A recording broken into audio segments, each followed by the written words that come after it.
Shalom, salam sejahtera para pemirsa dimanapun Anda berada. Kembali kita bertemu dalam Jejak Kaki Pelopor, sebuah kompilasi video yang menceritakan bagaimana perjuangan, pergerakan para pionir pelopor gereja Mahasiswa Advent ke-7 pada masa yang lalu, yang tentunya akan menginspirasi kita untuk tetap setia kepada Tuhan pada masa sekarang ini.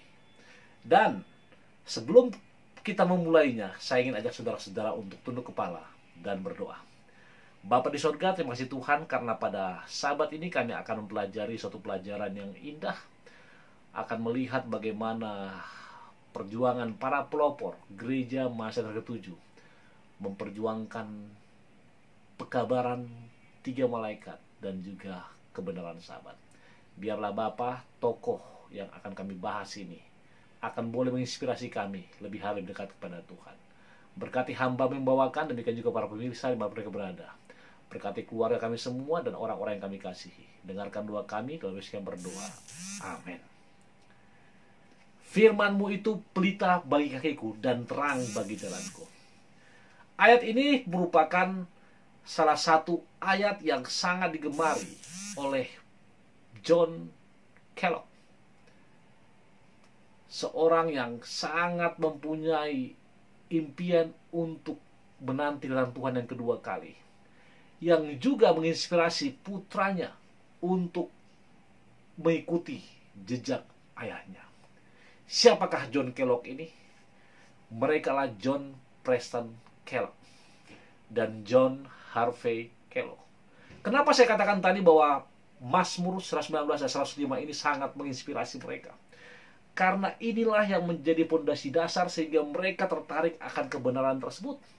Mereka mempelajari Alkitab, mendengarkan pekabarannya, hingga nantinya mereka mengetahui bahwa William Miller dan pengikutnya menekankan kedatangan Yesus pada tanggal 22 Oktober 1844.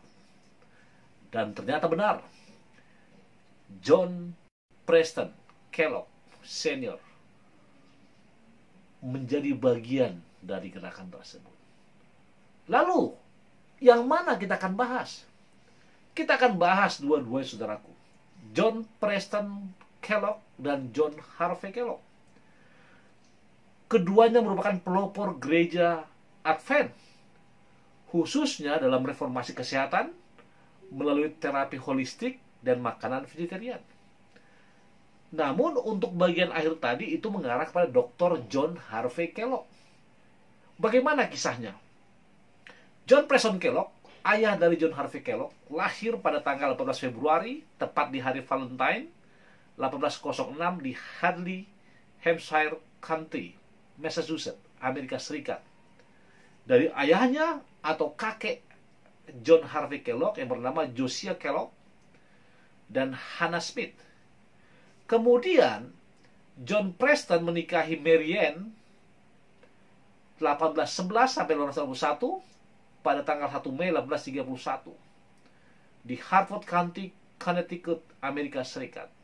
Ketika Mary Ann meninggal, dia akhirnya menikahi Anne Janet Stanley yang nantinya merupakan ibu dari John Harvey Kellogg.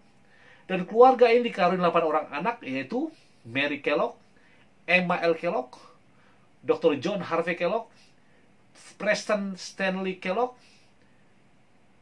William K. Kellogg, Clara Bell Butler, Laura Evelyn Kellogg, Hezron Kellogg, dan Ella Kellogg. John Preston Kellogg dan keluarganya pindah ke Michigan pada tahun 1843. Dan setelah kematian istri pertamanya, dan mereka menikah lagi di kota Praja Tyrone. Dan lahirlah di sana John Preston Kellogg yang menjadi anggota dari beberapa gerakan termasuk Baptis, lalu gereja Kongregasionalis, dan akhirnya anggota gereja Mahasiswa ke-7. Kellogg adalah salah satu dari 4 penganut yang berjanji sejumlah besar untuk meyakinkan Advent hari ke-7. Bahkan Ellen G. White dan suaminya James Springer White diyakinkan oleh John Preston Kellogg untuk memindahkan pekerjaan pelayanan pendidikan mereka ke Battle Creek pada tahun 1855.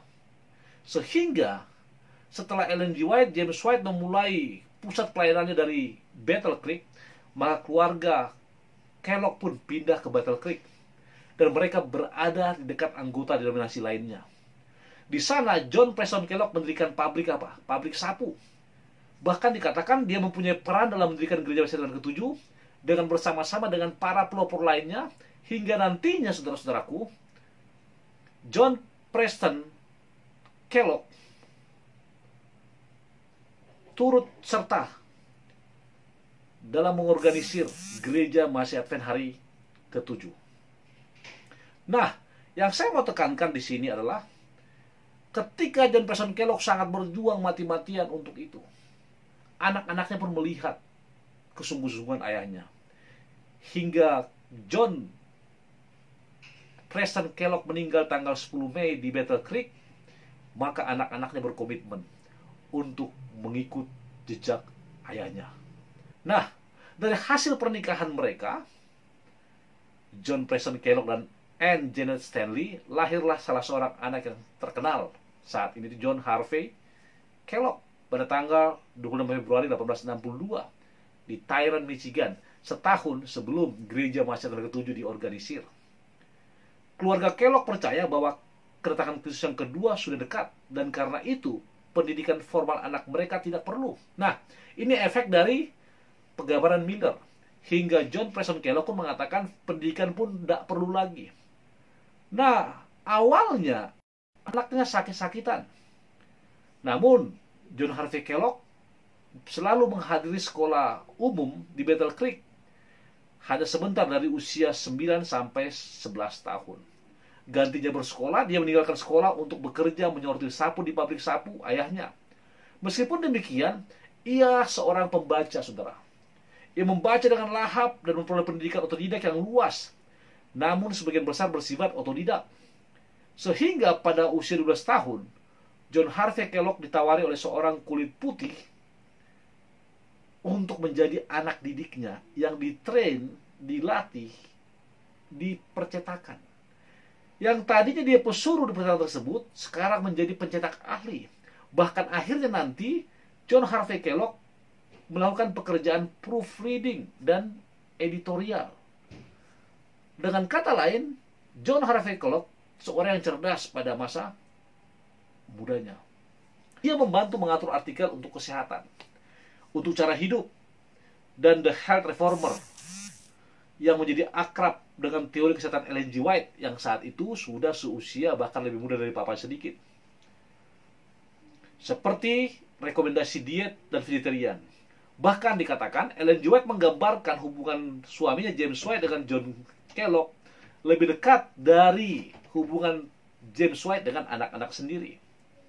Sebenarnya, saudara-saudaraku, Kellogg berharap untuk menjadi seorang guru pada usia 16 tahun dan mengajar di sebuah sekolah distrik di Hastings, Michigan.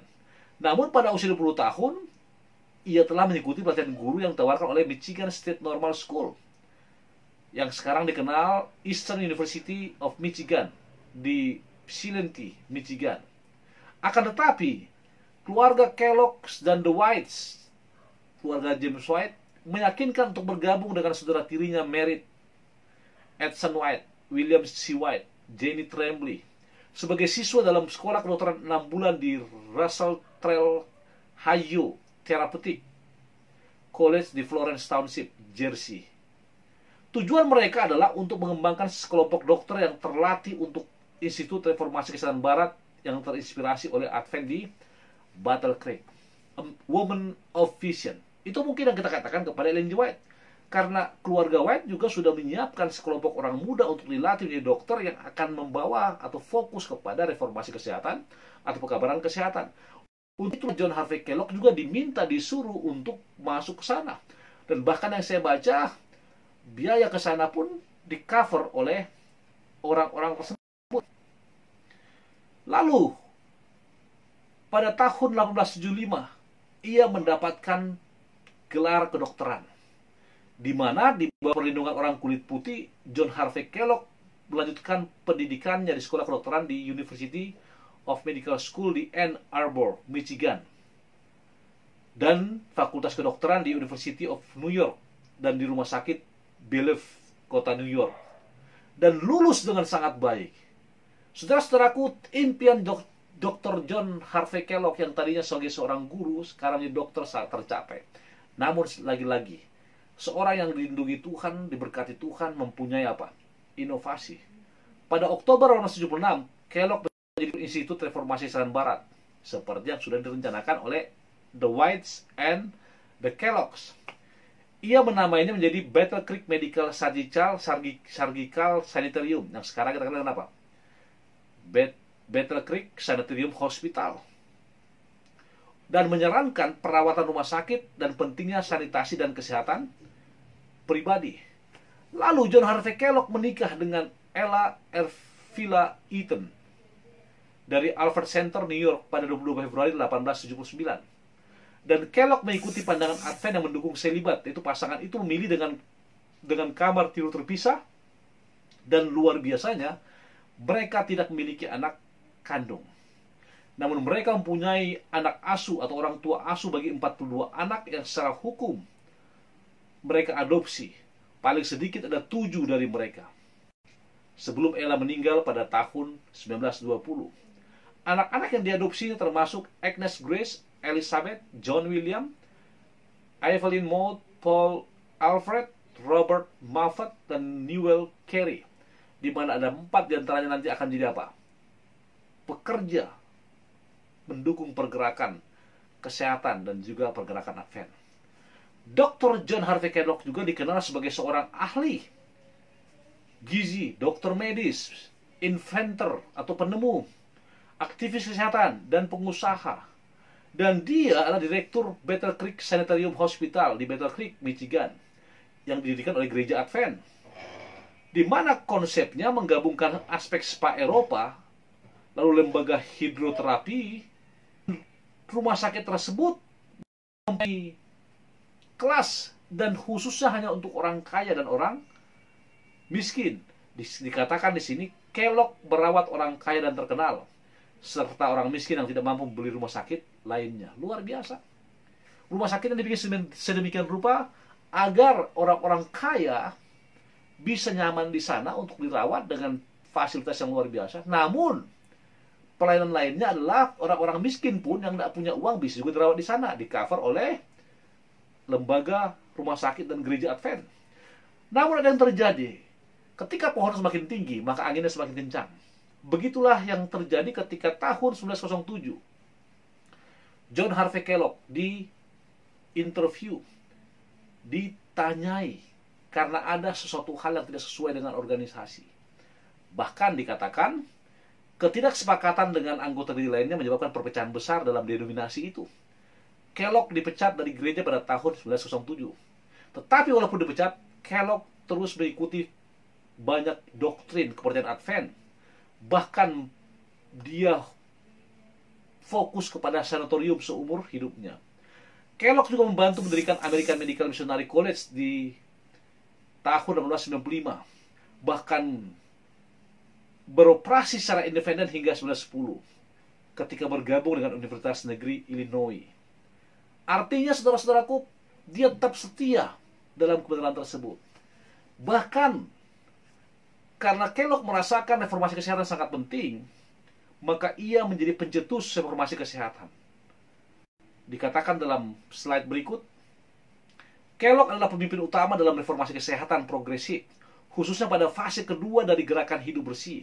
Dia banyak menulis tentang sains dan kesehatan. Bahkan pendekatan terhadap kehidupan biologis menggabungkan pengetahuan ilmiahnya dengan kepercayaan Advent yang mempromosikan reformasi kesehatan, kesederhanaan, dan pantangan seksual. Promosinya mengembangkan makanan anafrodisak didasarkan pada keyakinan ini. Kalau saudara lihat gambar, maka senam yang digambar bawah, saudara, itu dari dia. Artinya apa? Penggabungan apa? Penyembuhan medis, kemudian spiritual healing, dan juga apa? Hydroterapi atau holistic healing melalui apa? Gerak badan. Dan yang luar biasa lagi, dia sangat-sangat menganjurkan agar manusia tidak memakan daging. Karena dia tahu bahwa makanan daging bukanlah makanan apa? makanan yang sehat. Bahkan di slide berikutnya, banyak makanan vegetarian dikembangkan dan ditawarkan oleh Kellogg kepada pasiennya. Bahkan dipasarkan secara terbuka. Ini merupakan penemuan serpian sereal awal yang menjadi sarapan yang nantinya menjadi sangat terkenal di Amerika. Di antaranya adalah Just Right Cornflake, kemudian Rice Krispie, kemudian saudara juga boleh lihat Raisin Bran, ada juga Apple Jacks dan Kellogg Frosty. Semuanya itu merupakan makanan-makanan yang sangat sehat dan sangat dianjurkan oleh Kellogg. Bahkan yang lebih luar biasa lagi, dia merubah lain-lainnya menjadi makanan sereal seperti ini. Dikatakan di sini, banyak makanan vegetarian dikembangkan dan ditawarkan oleh Kellogg kepada pasiennya, dipasarkan secara terbuka. Kellogg terkenal hari ini karena penemuan serpihan sereal sarapan awal yang dimaksudnya sebagai anafrodisiak yang dibuat oleh saudaranya Will Kate Kellogg. Ciptaannya dari sereal sarapan modern mengubah kebiasaan sarapan ala Amerika selamanya. Bahkan dikatakan lagi, Kellogg adalah pendukung awal teori kuman penyakit yang baru dan jauh di depan waktunya dalam menghubungkan flora usus dan keberadaan bakteri dalam usus dengan kesehatan dan penyakit. Bahkan sanatorium melakukan pendekatan pengobatan secara holistik, secara aktif mempromosikan vegetarisme atau vegetarian, nutrisi, penggunaan enema untuk bersihkan flora usus, olahraga, berjemur, hidroterapi, serta absen dari merokok, tembakau, minuman beralkohol, dan aktivitas seksual. Kalau sudah lihat gambar di sana, maka di sana adalah produksi dari Kellogg, saudara. Di sebelah kanan bagaimana gerak badan yang baik, hidroterapi dilakukan. Bahkan dikatakan makanan pun harus apa? Harus baik. Pada puncaknya, tahun 1906, lebih dari 7.000 tamu, termasuk 1.800 anggota staf, menjadikan sanitarium menjadi tujuan bagi warga negara Amerika yang kaya raya dan kelas menengah. Itu menarik orang-orang terkemuka seperti orang-orang kaya dan selebritis seperti Amelia Earhart, Johnny Weissmuller, John D. Rockefeller yang sangat terkenal tersebut, dan Warren Harding. Pengunjung berpengaruh seperti Mary Todd Lincoln juga dan Sojourner Truth mempromosikan antusiasme Kellogg untuk kesehatan dan kesejahteraan di antara populasi umum. Bahkan ia dijuluki The Sun oleh kliennya. John Harvey bersama saudaranya mendirikan Sanitas Food Company pada tahun 1897. Lalu apa lagi saudara terjadi? Ketika ini sudah berdiri dengan besar, maka ada usul dari Will Kellogg untuk menambahkan gula ke resep cornflake. Namun Kellogg tidak setuju. Dia mengatakan, oh itu tidak cocok dengan konsep kesehatan. Akhirnya mereka berselisih dan jatuh. Pada tahun 1906, Will memulai perusahaannya sendiri yang bernama Battle Creek Toasted Corn Flake Company, yang akhirnya jadi Kellogg Company. Dan pada tahun 1900-an, John Harvey Kellogg menulis buku The Living Temple. Apa tujuannya? Untuk menghubungkan fisiologi dan perawatan kesehatan dengan peringatan Rasul Paulus yang mengatakan bahwa tidak tahukah kamu bahwa tubuhmu adalah bait Roh Kudus. Bahkan ketika buku ini diterbitkan, banyak pemimpin Advent termasuk Ellen White tidak menyetujui teologi buku ini. Ada juga ketidaksepakatan mengenai misi kesehatan dari gereja Masedonia ke-7. Karena apa? Karena konsep Kellogg mengatakan tubuhmu adalah bait Roh Kudus. Ingat perkembangan sejarah doktrin gereja Advent terus berkembang, yang dikenal dengan progressive revelation. Artinya saudara berkembang terus. Namun pada konteks ini mereka tidak setuju. Walaupun nantinya mereka sangat apa? Sangat mendukung. Lalu apa lagi? Kellogg juga menganjurkan satu pusat kesehatan besar yang terkenal di dunia. Ini membuat Ellen G. White agak sedikit kaget, saudara. Namun Ellen G. White mengatakan, instead of kita mendirikan pusat kesehatan besar yang terkenal di dunia, lebih bagus kita mendirikan beberapa pusat yang lebih kecil untuk menyebarkan pekabaran kesehatan lebih jauh. Dan pada tahun 1907 terjadi perdebatan yang sangat seru dan bernegosiasi dengan Kellogg dan pemimpin gereja Advent. Akhirnya kesepakatan tidak ditemui. Kellogg yang merasa dia punya andil sangat besar dan banyak dana keluar untuk mendirikan Battle Creek Sanitarium, akhirnya memindahkan properti Battle Creek dari kepemilikan Advent yang ketujuh ke pribadi, atas nama pribadi. Dan saat itu dia dikeluarkan dari gereja. Namun sanitarium terus tumbuh dalam ketenaran hingga depresi hebat ketika masa sulit ekonomi memaksa Kellogg untuk menjualnya.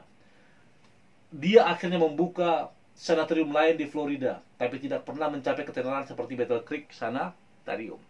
Suatu pelajaran juga dalam konteks ini. Ketika Tuhan menetapkan satu lembaga, satu properti di bawah pimpinannya, maka akan sangat-sangat tidak baik bila mana kita coba mengalihkan atas nama pribadi. Saudara-saudara, sudah dialami oleh Kellogg. Akhirnya drastis turun. Bahkan dia dirikan rumah sakit yang lain, tapi tetap saja tidak bisa menyamai kejayaan Battle Creek Sanitarium Hospital. Lalu Kellogg juga membela statement apakah sains atau ilmu pengetahuan harmonis dengan Alkitab. Dia mengatakan begini, Kellogg membela keharmonisan sains dan Alkitab sepanjang karirnya, tetapi ia aktif pada masa transisi ketika sains dan kedokteran jadi semakin sekuler. White dan yang lainnya dalam pelayanan Advent khawatir bahwa murid-murid dan staf Kellogg berada dalam bahaya, di mana mereka akan kehilangan kepercayaan agama mereka. Sementara Kellogg merasa bahwa banyak para pendeta gagal mengenali pekabaran mereka atau pekabaran kesehatan dan menyadari pentingnya pekerjaan medis mereka.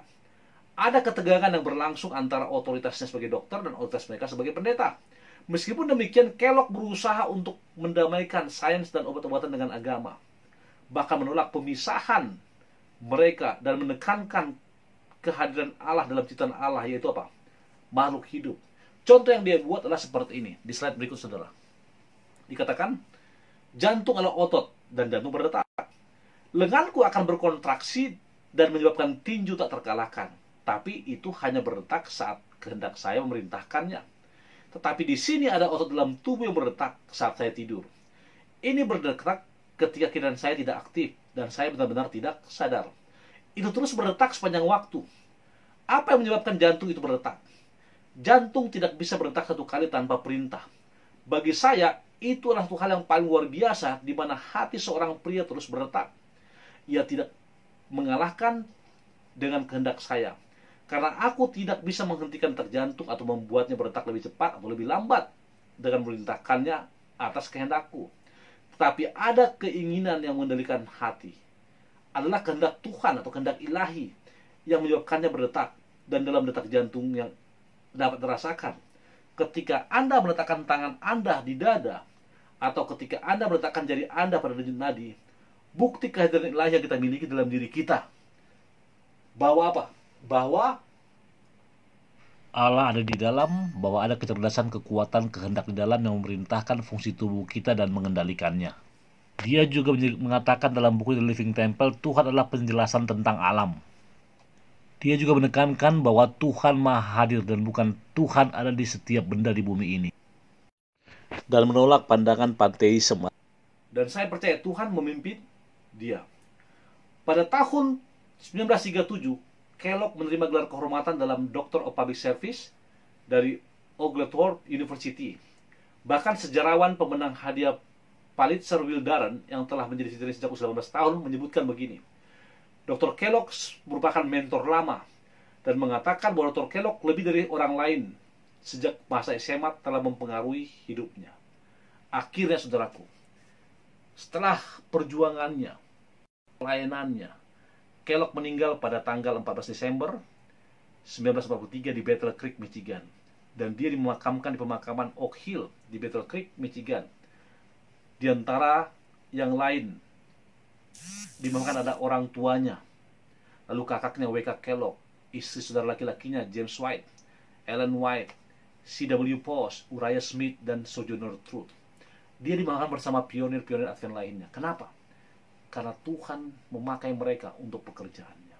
Saudara-saudaraku, saya ingin katakan, manusia mempunyai keterbatasan dalam kehidupannya. Namun selama Tuhan meminta kita untuk melakukan pekerjaannya, maka jangan pernah menolak. John Harvey Kellogg telah menunjukkan bahwa dia terus bekerja dan karyanya bisa kita kenal dan dengar dan nikmati hingga saat ini. Tuhan berkati kita semua. Amin.